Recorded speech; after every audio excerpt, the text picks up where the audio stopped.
State politics को decide करने वाले कारक। नंबर एक, कॉन्स्टिट्यूशनल फैक्टर, संवैधानिक तत्व। दूसरा, पॉलिटिकल फैक्टर, राजनीतिक तत्व, पॉलिटिकल एलिमेंट। थर्ड होता है कल्चरल एलिमेंट, सांस्कृतिक तत्व।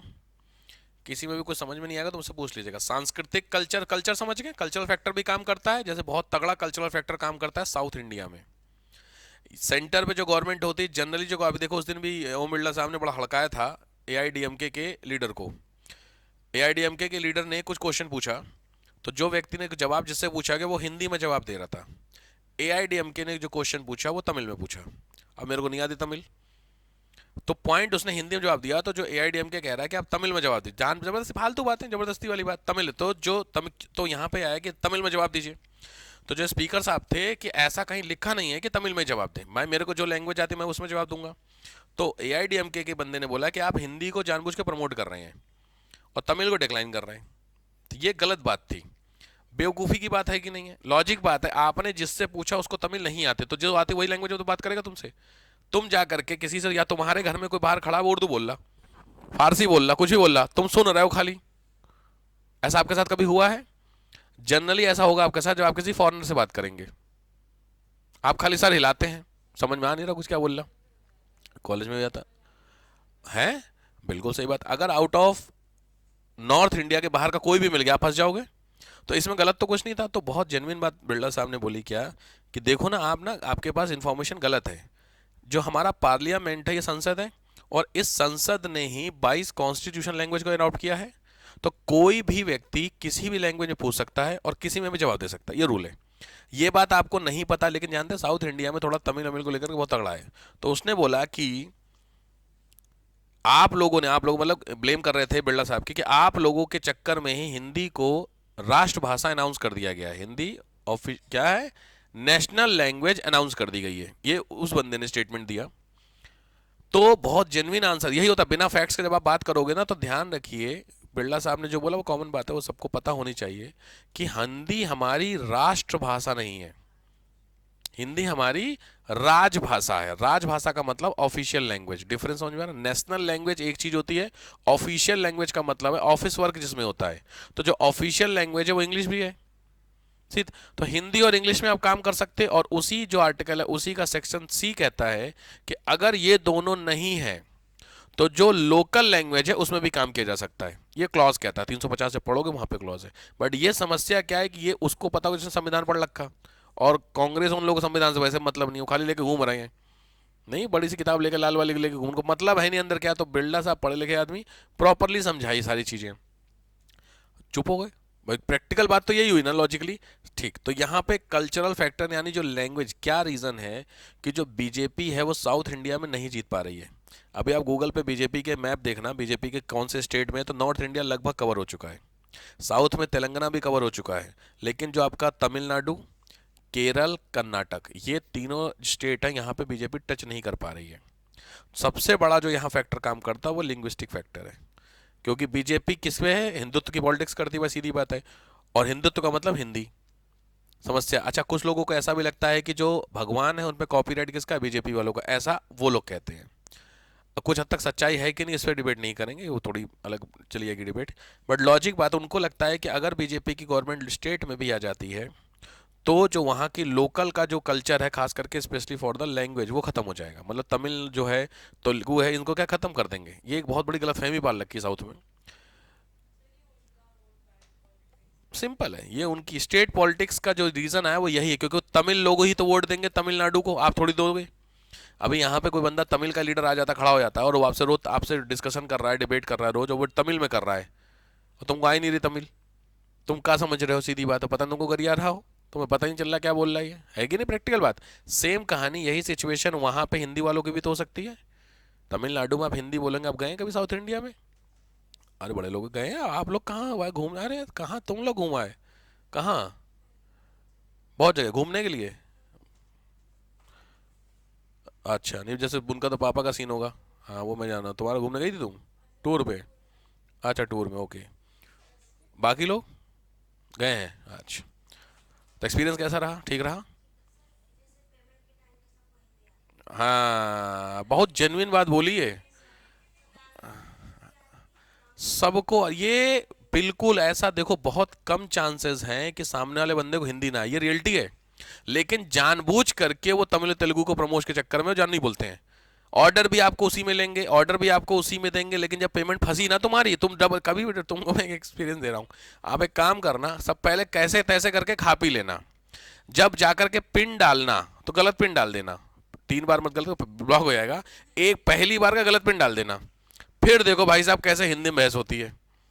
सबकी हिंदी निकलने लगती है, चाहे किसी को कहते हैं हमें नहीं आते, बहुत सारे इशारे में बात करें, मैं तो वो इशारे में बात करना, ऐसे कुछ नहीं आती, ठीक है। और जहां कुछ ऐसा हुआ, लिटरली कुछ मैटर फंसा था, तो वो बंदा जो इस हिंदी बोल रहा।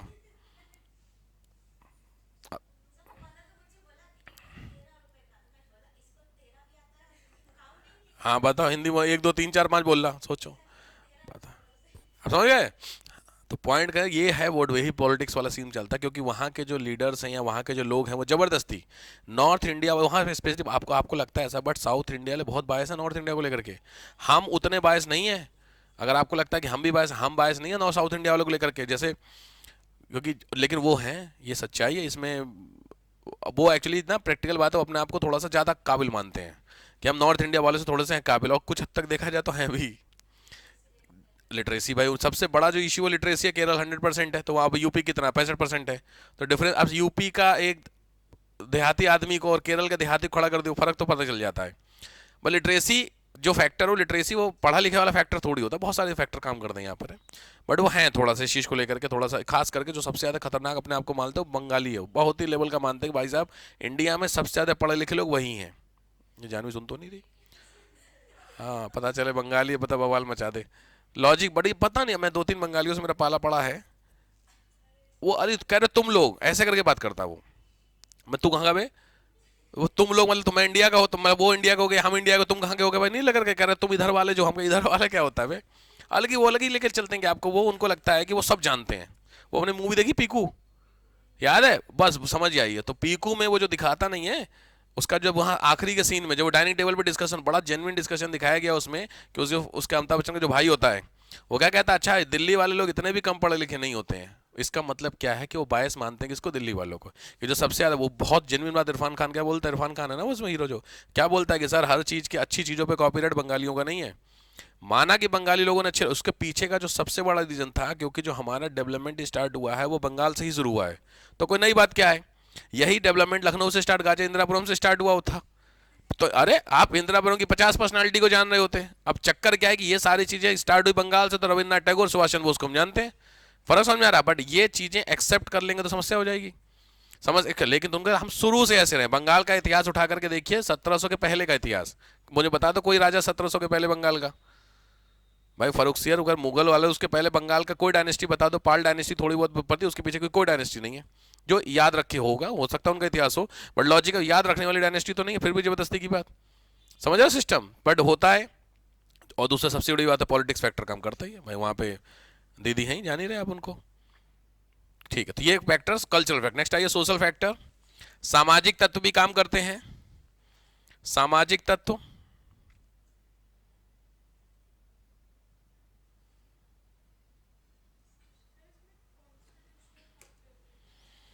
संविधान में अलग अलग स्टेट के नाम को अलग अलग, कुछ एरिया को कुछ माना गया, कुछ को कुछ माना, ट्राइबल को लेकर के स्पेशली है ये, कौन सा ट्राइबल तो उसको लेकर। Next economic factor. Economic factor, आर्थिक तत्व, भाई सीधी बात, अमीर गरीब फर्क पड़ जाता है स्टेट का। और जो इंपॉर्टेंट फैक्टर होता है वो जोग्राफिकल फैक्टर, भौगोलिक तत्व। भौगोलिक तत्व भी इसी के अंदर आते हैं, कॉमन है। जोग्राफिकल फैक्टर में नदियां और ये सब फैक्टर काम करते हैं।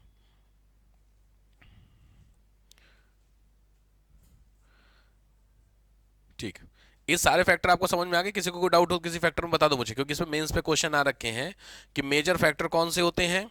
दूसरा कि ये जितने भी आपने फैक्टर लिखे, ये फैक्टर्स क्या, अच्छा क्वेश्चन बहुत अच्छा है कि जितने भी फैक्टर लिखे, इन फैक्टर्स का इम्पैक्ट नेशनल पॉलिटिक्स में पड़ेगा। इन सभी फैक्टर्स का क्या नेशनल पॉलिटिक्स में इम्पैक्ट पड़ेगा? आंसर है कि पड़ेगा। तो सर इम्पैक्ट थोड़ी खत्म हो जाएगा भाई, तमिलनाडु की जो लोकल पॉलिटिक्स है उसका इंप्रेशन जा तो रहा होगा सेंटर पे कि नहीं।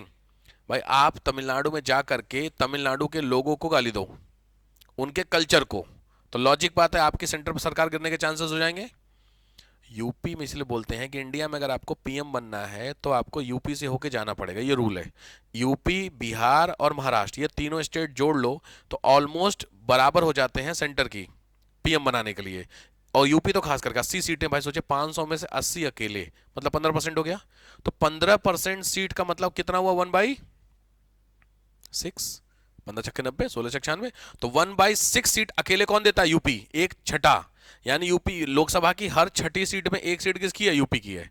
तो यूपी, इसीलिए बोलते हैं कि अगर आपको पीएम बनना है तो यूपी जीतना पड़ेगा। और इतिहास गवाह रहा है कि यूपी बिना जीते पीएम की पार्टी नहीं रही, टिकी नहीं, या तो या फिर बनी नहीं है। अब उड़ा के देख लेना मेरी बात को लेकर के, 1950 से अब तक के इलेक्शन का रिजल्ट देखना, एनालिसिस करना, उसमें देखना यूपी एट दैट टाइम की जब इलेक्शन हुआ लोकसभा का, उस समय यूपी में कितनी सीट थी इस पार्टी की, उड़ा के देख लेगा, आपको समझ में आ जाएगा क्या होगा।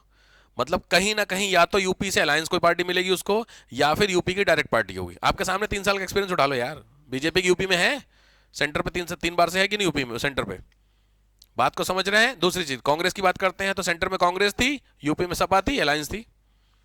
फर्क समझ में आ रहा कि नहीं आ रहा। तो या तो अलायंस मिलेगी आपको, मतलब ऐसा हो ही नहीं सकता। लेकिन हाँ, तमिलनाडु में किसकी गवर्नमेंट है उससे सेंटर को खास फर्क नहीं पड़ेगा। तमिलनाडु किसकी गवर्नमेंट है, डीएमके, सुना है डीएमके, डीएमके, हाँ, करुणानिधि।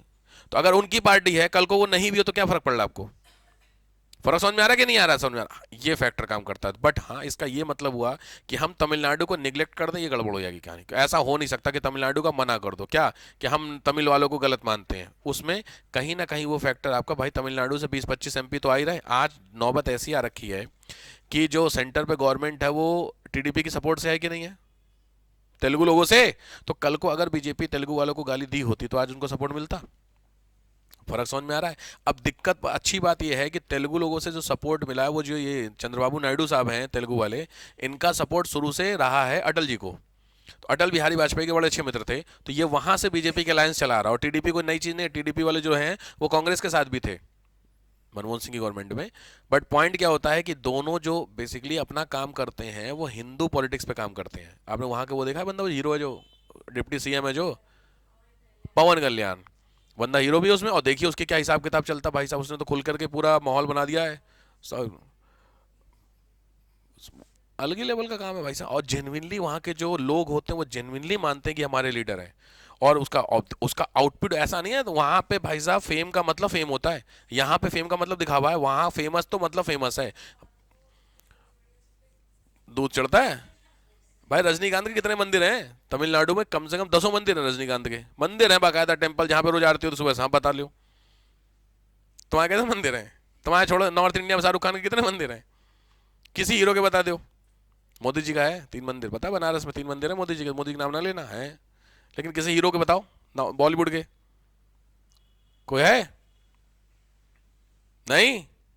क्यों, उसके पीछे का मतलब, इसका मतलब क्या हुआ कि यहाँ की जो फैन फॉलोइंग नहीं होती है, वो सो कॉल्ड फैन फॉलोइंग, वो फैन फॉलोइंग नहीं, एग्जैक्टली वो फैन नहीं है।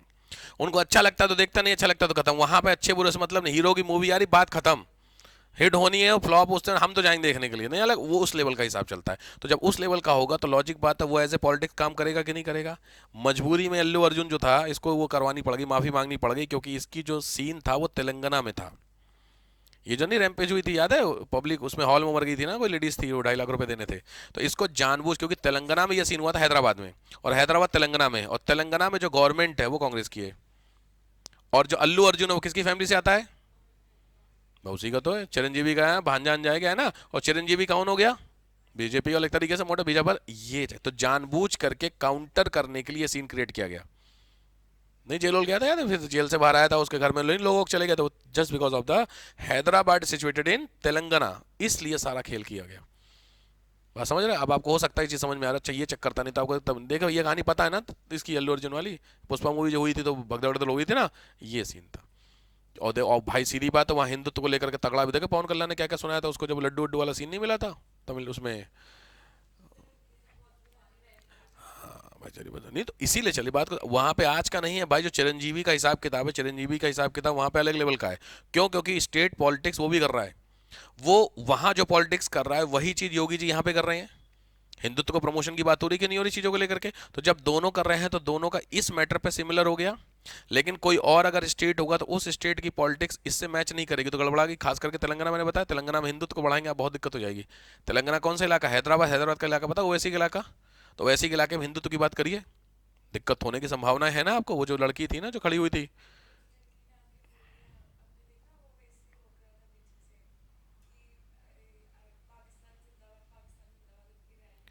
पुरानी बात है वो तो, स्टेज पे चढ़ के बोला था जो, हाँ वो पुरानी बात है, अभी नया फिर आ रहा, वो पुरानी बात थी।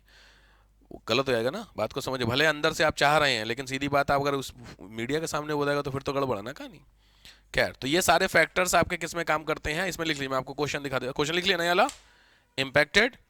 तीसरा इसमें पूछा हुआ, which factor is the most important, which factor is most important, which state factor, वैसे स्टेट फैक्टर लिखो, which state factor is the most important in national politics, राष्ट्रीय राजनीति में राज्य स्तर की कौन सा फैक्टर सबसे ज्यादा इंपैक्ट करता है।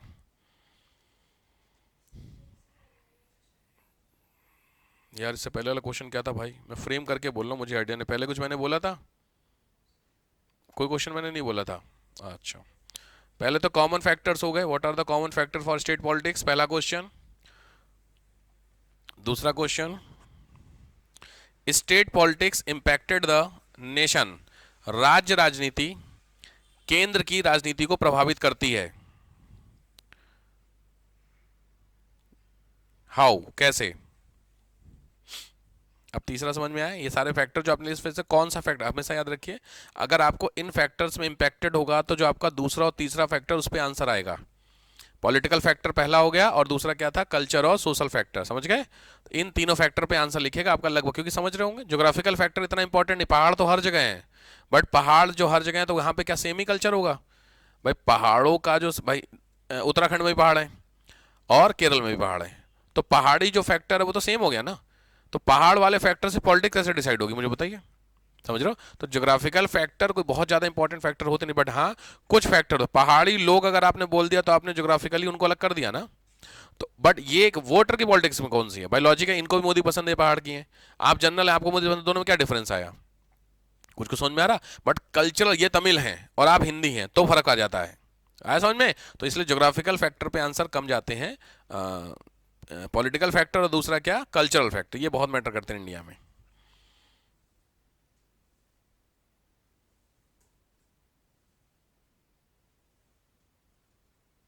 डन, क्योंकि अब आपका पता छोड़े, लास्ट पेज खत्म हो गए।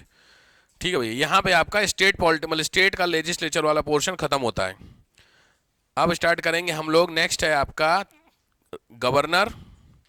यार मेरा सही में आंख दर्द हो रही है यार, क्या हो गया भाई, गवर्नर है, अच्छा ऐसा है। हाँ यार कहीं तबीयत न गड़बड़ा जाए भाई, समस्या हो जाएगी। फिर होगा गवर्नर, गवर्नर के बाद आपका आ जाएगा लोकल गवर्नमेंट। परसों गवर्नर और लोकल गवर्नमेंट एक साथ होगा। गवर्नर का मतलब होता है राज्यपाल और लोकल गवर्नमेंट होता है पंचायत, सुना है, नगर पालिका और वो सब वाला पोर्शन, बस खत्म, ठीक है। तो आपकी लगभग 90% पॉलिटी खत्म हो जाएगी परसों। फुटकर में आपका क्या बचेगा, तो फुटकर में आपके बचेंगे इंस्टीट्यूट्स, नहीं होते हैं नीति आयोग, ये सीबीआई ये सब होते हैं, वो एक दिन बुलाऊंगा 2 घंटे, मतलब इस वीक मेरे हिसाब से इस वीक में पॉलिटी आपकी निपट जाएगी। ठीक है, परसों का मतलब कल परसों जो भी आपका शेड्यूल के हिसाब से, मैं तबीयत बस ठीक है, तबीयत न गड़बड़ा जाए यार। क्लासेस आपकी ऑन शेड्यूल्ड हैं, अगर बाई चांस क्लासेस आगे पीछे होती हैं तो जिस दिन टेस्ट होगा, तो जिस दिन मैं ऑफ का मैसेज करूंगा उस दिन टेस्ट दे दीजिएगा, समझ गए मेरी बात को लेकर के। आपका टेस्ट कब है, वेंसडे को। तो जैसे अभी मेरा माहौल बना, बाई चांस अगर रात को थोड़ी सी खराब हो जाती है तो फिर कल आपको टेस्ट दे देना है, समझ मेरी बात को लेकर के। और परसों फिर आपकी क्लास हो जाएगी, डिफरेंस, परेशान ना होना कि आपकी छुट्टी है। बुध और बृहस्पतिवार को सेफ साइड लेकर के चलो अपना, बुध और मंगल को,